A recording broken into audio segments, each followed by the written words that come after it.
সবাইকে good morning. কেমন আছেন সবাই? আমরা ঠাকুরের দয়ায় ভালো আছি। শ্বশুরমশাই একটু অসুস্থ, আগে একদম খাওয়া দাওয়া করতেন না, এখন একটু একটু করে খান। আমাদের সীমা যাচ্ছে দোকানে আলু কিনতে। আজকে রাত্রি থেকে মুষলধারে বৃষ্টি, সকাল থেকেও এত বৃষ্টি হচ্ছে, একটু ফাঁক দিচ্ছে না। আর দুদিন এত গরম পড়েছে, মনে হয় আবার নিম্নচাপ হয়েছে। আজকে কাকু আসছেন তমলুক থেকে, আমার শ্বশুরমশাইয়ের ছোটো ভাই, বাবাকে দেখতে আসছেন। শ্বশুরমশাই অসুস্থ, তাই বাড়িতে আত্মীয় স্বজন প্রতিবেশী লোকজনদের ভিড় লেগেই আছে।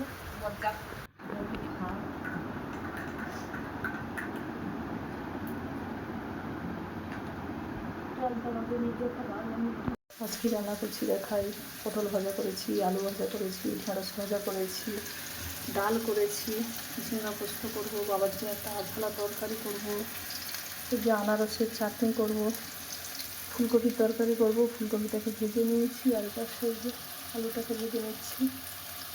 এই জবা গাছটা কয়েকদিন আগে কিনে এনেছে হাজব্যান্ড, সেই টবেই আছে, এখনও মাটিতে লাগানো হয়নি। আজকে 3টে কি সুন্দর ফুল ফুটেছে, একদম সাদা ধবধবে। আমার শ্বশুরমশাইয়ের 4 ভাই, বাবা বড়, মেজ কাকু মারা গেছেন, ছোটো কাকু। ভীষণ ভাইদের মধ্যে মিল, কি সুন্দর পা ধুয়ে মুছিয়ে কি সুন্দর তেল মাখিয়ে দিচ্ছে, দেখে খুব ভালো লাগছে।